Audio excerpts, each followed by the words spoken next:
Hi Gemini, welcome po sa ating channel. At ito ang inyong Daily Gabay Tarot reading for April 28, 2024. Please be reminded kung naka-resonate kayo, comment down. Kung hindi kayo naka-resonate, ibigay niyo po sa iba kasi channel reading po ito.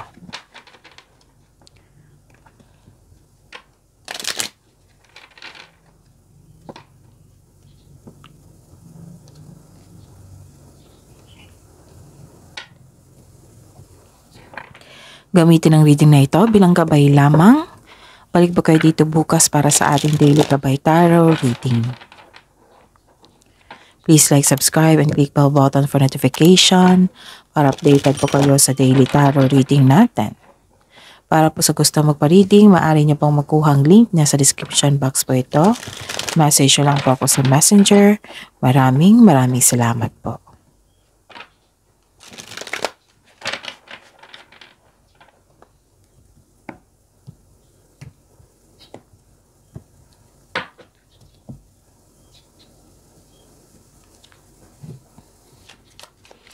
Spirits Guide, mga ganap po ngayong araw na ito, ngayong April 28, 2024. Para po kay Gemini. I need 2 cards.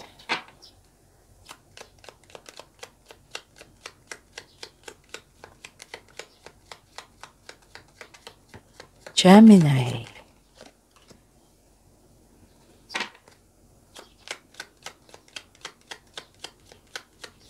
Gemini ngayong April 28, 2024. Okay.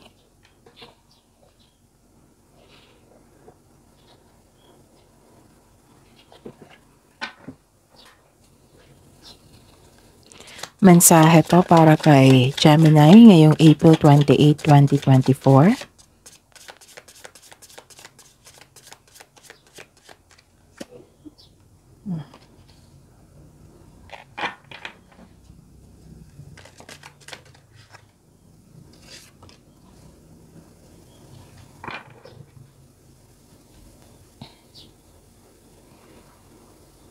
So, Gemini, ngayong April 28, 2024. And by the way, this is your special reading hanggang April 30, 2024.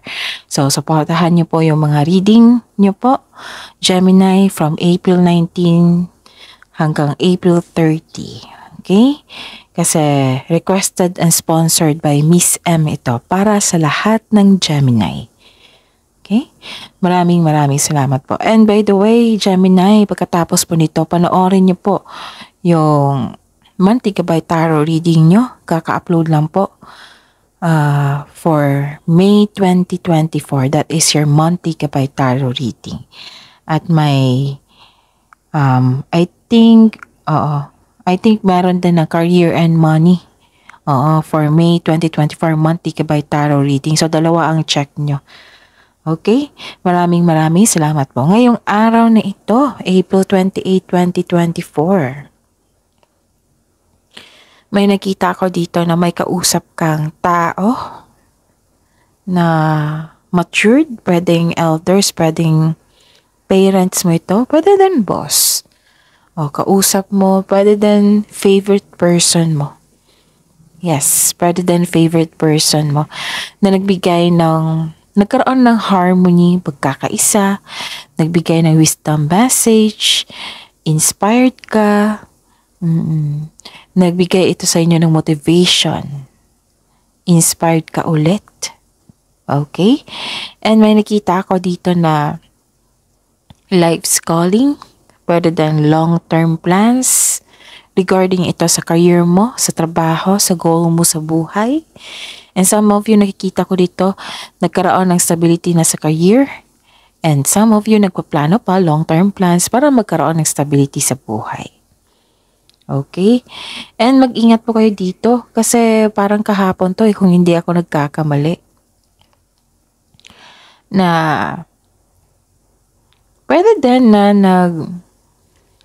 nag-decision kayo regarding sa inyong gagawin. Kasi nagpaplano kayo di ba? Tapos may nakita kong passion dito. It might be susundin nyo yung passion nyo. Tapos may nakita ko dito galit kayo. Galit kayo kasi nasaktan kayo at nagkaroon ng argument. Pwede din naging may concern kayo or kayo po ito na nagkaroon ng obsession. Like for example, sa pag-ibig, pwede din sa trabaho, like nag-overspend, nag-overtime, nawala ng time sa sarili. Pwede din sa buhay pag-ibig to sa romansa.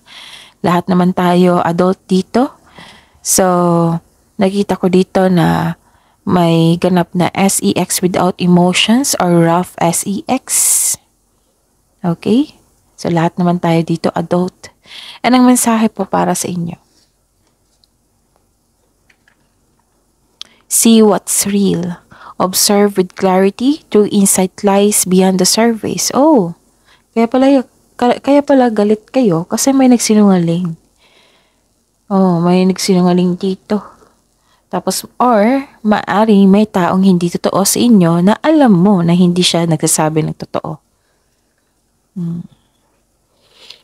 Tapos palakasin nyo yung intuition nyo para malaman mo kung ano yung next step na gagawin mo. Alam mo kung sino iyan, yung hindi totoo sa inyo. Okay? And nasaktan ka dito. Pwedeng nadapa. And may nangyari na transformation. Bumangon ka and rise. Transform and rise. Your journey of transformation unlocks vast potential, guiding your evolution to new heights. Wow! This is transformation, transition, pagbabago sa inyong buhay. Sa inyong pagkatao. Pwede din. Maturity. Pwede din. Guiding your evolution to new heights.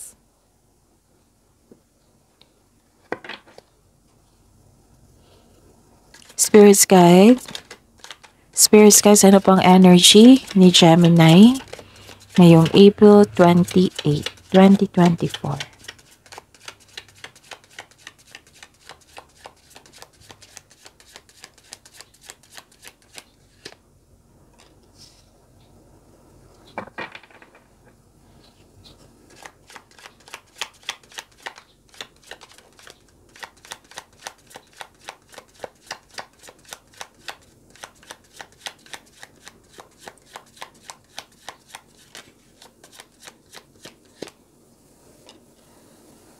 Okay.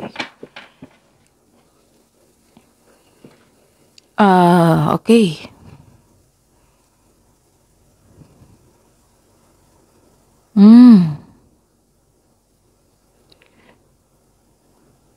So your energy, Gemini, for today, April 28, 2024. I knew it. Okay. May ma-encounter kayo, baka nagalit kayo kasi may na-encounter kayo na immature person or oversensitive, selfish. Yung irritable kayo sa kanya. Kasi, ayun nga, immature, matigas ang ulo. Pwede din nag-daydreaming kayo ngayon. Kasi nagpaplano kayo Tapos sabi po ng card dito na mag-ingat po daw kayo sa sabihin mo sa isang tao. Kasi baka nagkataon na masaktan ito dahil sa pagka-sensitive nito. Kasi si Gemini, sa pagkakilala ko kay Gemini is prangka. Ayaw nyo ng flowering words. Ayaw nyo pasikot-sikot. Gusto nyo diretsyo. Hindi naman intention nyo na masaktan sila, kundi pangka lang talaga kayo. Character nyo talaga yan. And that's, hindi ko yan i-consider as bad. Yes, ang yung pagiging prangka. For me, hindi ko yan consider na bad yan. Genuine lang talaga kayo. Totoong tao lang talaga kayo. Pero, na alam nyo ngayon na sensitive itong kausap mo, pagalingin nyo yung communication mo, which is strength nyo yung pong communication eh. 'Di ba? Strength nyo yan. So, kailangan yung ikot yung attention niya na makinig siya sa iyo. Tapos, pwede din i-address your hurt feelings, pero yung may tono na pagmamahal. Oh, kasi baka ang gusto ng kausap natin is yung may lambing. Oo. Oh, depende kasi yan sa tono, 'di ba? Baka pag tono natin is diretso talaga, ma-hurt talaga siya. Oh, baka sensitive to. Ayun. It might be this is you, it might be uh, another person. Okay? Kasi may immature dito na may mangyaring confrontation talaga. Pero si Gemini, actually, kung naiinis na talaga siya sa taong immature, yung basta yung lalo na't hindi totoo sa kanyang sarili, may confrontational talaga kayo. Oo, para maayos. Pero yung iba, ayaw ng confrontation. Ibig sabihin yan, kayo lang matapang sa confrontation. Yung iba, ayaw. Kasi natatakot eh. 'Di ba? So, may insecurity din ako nakita dito kasi wala na kayong time sa inyong sarili. Baka naman. Baka naman po magpahinga po kayo.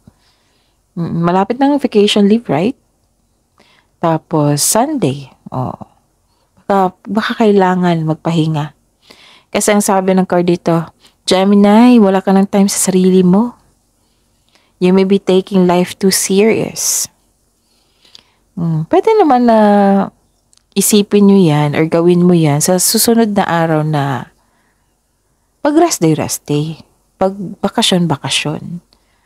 Pag holiday. Mag-rest din po kayo, okay? Kasi nakikita ko dito nagkaroon kayo ng insecurity or yung wala kayong time sa inyong sarili. And ano pa dito?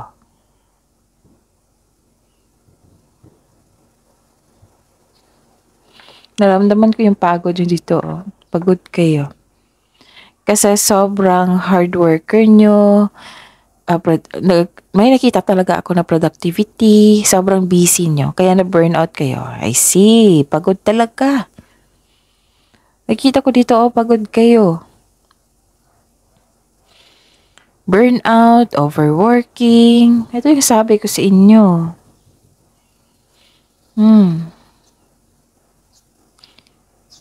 Actually, gusto mo nang mag-give up, pero I don't believe you.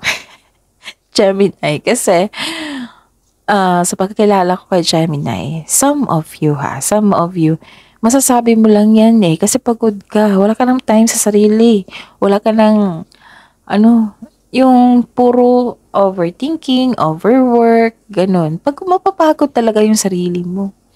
So, kailangan talaga ng panahon for time for reflection, time for yourself, pahinga. Actually, pag pagod kayo, ayaw niyong gumawa ng solusyon. Oo. Tapos, kung pagod kayo, magsasabi kayo, give up na ako, ayoko na. Pero, yung mga kamay nyo, patuloy pa rin. Trabaho pa rin. Diba, Gemini? Some of you,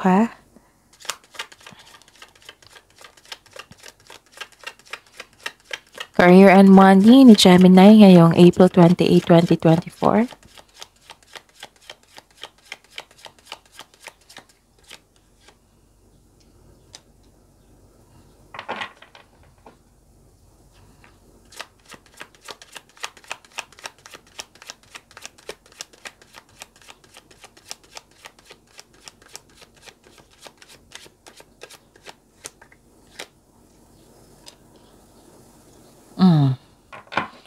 Sobrang burnout nyo dito,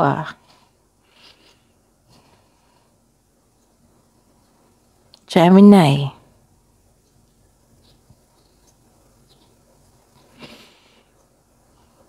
May nakita ko dito na may tutol sa inyong desisyon. Parang the other day pa to or sa weekly nyo.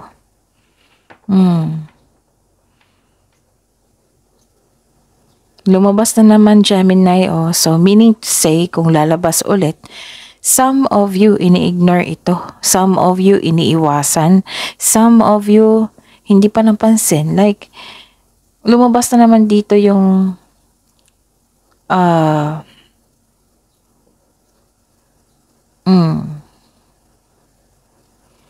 yung kinokontrol ka na may tuto sa inyong desisyon.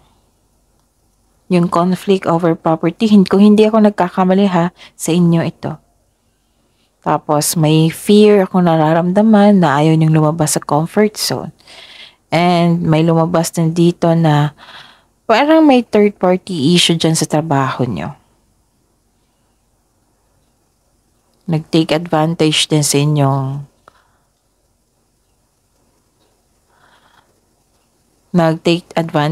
inyong kabaitan. Tapos may manloloko, magnanakaw. May paalala po yung card dito na ingatan nyo po ang kaperahan nyo kasi alam nila na may pera ka na parating or dumating ngayon. Ingatan nyo po kasi may nag-observe sa inyo, nag-spy sa inyo. Actually, may nakita ko ditong challenge sa inyong trabaho, sa inyong negosyo, sa inyong kaperahan. Pwede din na may challenge sa inyong family ngayon. Feeling mo, kinokontrol ka na inyong kasamahan, ng inyong boss, amo. Kung kasamahan mo sa trabaho yung pamilya mo, na hindi masunod yung plano nyo sa buhay. Yung hindi masunod yung plano mo sa isang proyekto. May nakita rin akong conflicts over property. And napanghinaan ka ng loob dito kasi ayaw mong lumabas. Ayaw mong lumabas sa comfort zone. Kasi ang comfort zone, walang success dyan nasa labas. And some of you, aminin nyo naman hindi. Alam nyo naman sa labas ng comfort zone may challenges. After ng challenges, may success naman dyan. May matutunan kayo. And makikita ko ditong third party issue. Pwedeng kasamahan to sa trabaho. Or isip-isip mo ngayon. Oo, dala-dala mo sa trabaho no.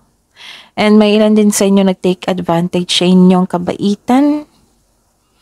Nako, mag-ingat kayo sa isang taong mapanlinlang at pagnanakaw kasi last I think 2 days or sa week nyo na may transformation May pagnanakaw, mapanlinlang na tao. Nag-spy din. So, ingat sa kanya ha. Put boundaries. Connect kayo sa inyong intuition. Para malaman mo kung sino ito. Para, I think nalaman mo kasi nagalit ka dito. Kung pwede, kung hindi naman gaano kabigat yan, wag na kayong magalit kasi it's just a waste of energy. Focus na lang kayo sa inyong gawain para makapagpahinga kayo. Okay? And may nakita ako dito na isa o maraming aloko idea ang darating sa inyo. So this is a blessing. May ma-receive kayong blessing po sa araw na ito. Nakita ko talaga na burnout kayo, busy kayo. Kaya may insecurity ako nakita na wala na kayong panahon sa inyong sarili. At may nakita ko dito na parating na exciting new opportunities. Wow. And yes, it might be this new opportunity magbibigay sa ito ng financial stability. So ilang cards na po nagsabi dito. Tapos nakita ko dito na nagkaroon ng abundance sa kaperahan mo ngayon. So ayun, mag-ingat kayo sa taong maluloko, mapanlinlang kasi alam niya may na-receive kayo. So yun, itong message na ito para sa mga may expectation na darating na pera. Pwedeng sweldo.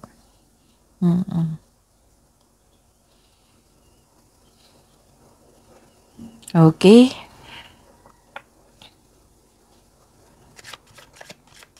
Spirit's Guide, Love Life, Self-Love, Partnership, and Romance.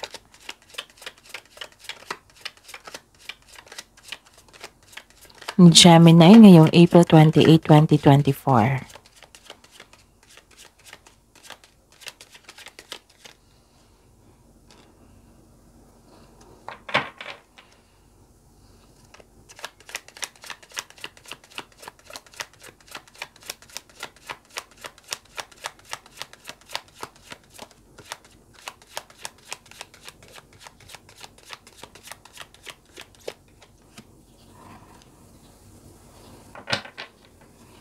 Okay, ano ito?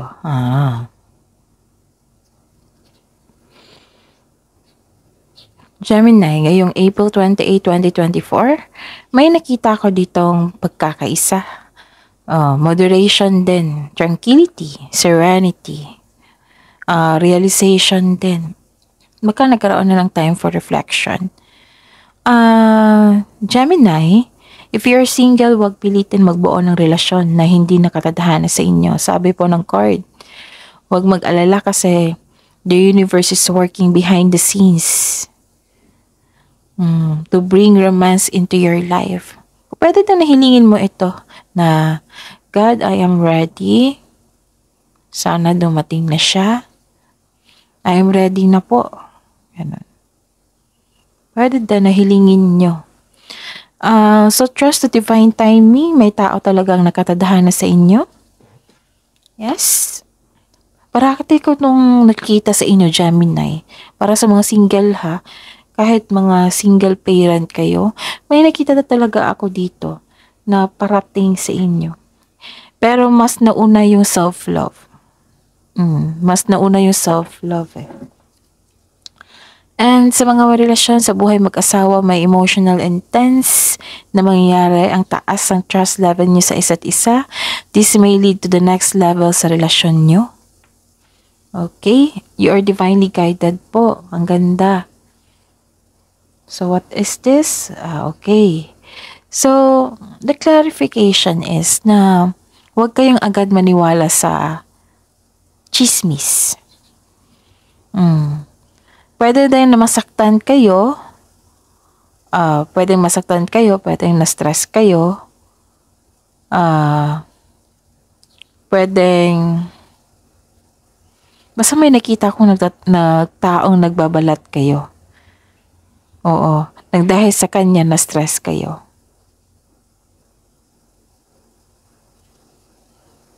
May tao talaga akong nakikita dito, nag-spy. Ang creepy niya eh. Nag-spy talaga siya. Sino kaya yan? Kung na kayo sa inyong intuition, para malaman mo kung sino ito. Nag-spy siya eh. Parang, ano kayang meron to si Gemini? Bakit puro pagbabago ang nakikita ko sa kanya? Saan kaya siya nakakuha ng pera? Saan kaya siya nakakuha ng inspiration? Sobrang pagbago niya eh. Kasi may transform and rise dito. Pagbabago yan. Pagbangon mo. Ano kaya yung ginagawa niya, no? Paano kaya niya na-achieve yun? Ganun. Pwede na may nag-observe sa inyo dyan. Sa bahay. Partner nyo. Oo. Pero huwag kayong magpa-apekto ha. Kasi chismis to eh. Gossip. So, ibig sabihin, hindi totoo. Huwag kayong magpa-apekto kung hindi naman yan totoo. Tapos isipin nyo kung bakit kayo magpa-apekto kung past yan. Bakit ako magpa-apekto kung hindi ko yan ginawa? Diba? Kung magpa-apekto kayo, meaning to say, guilty. So, kung guilty kayo, then, isipin nyo na kung pwede i-resolve nyo. Kung it's not time, kasi nakita ko dito na busy kayo, then, set on schedule. Pero kung talagang stress kayo, ipagpaliban nyo muna. Unahin nyo po yung sarili nyo. Paano nyo harapin yung mga challenges na yan kung hindi kayo okay? Right? May sitwasyon talaga na masakit sa ulo. Nakikita ko dito. So, fact check muna. Huwag kayong maniwala agad sa mensahe. So that is your reading, Gemini, for today, April 28, 2024. Huwag niyo kalimutan panoorin ang ating April 19 to April 30, Gemini, kasi special request ito and sponsored. So that is your reading. Please like, subscribe, and click the button for notification para updated po kayo sa daily tarot reading natin. Maraming salamat po.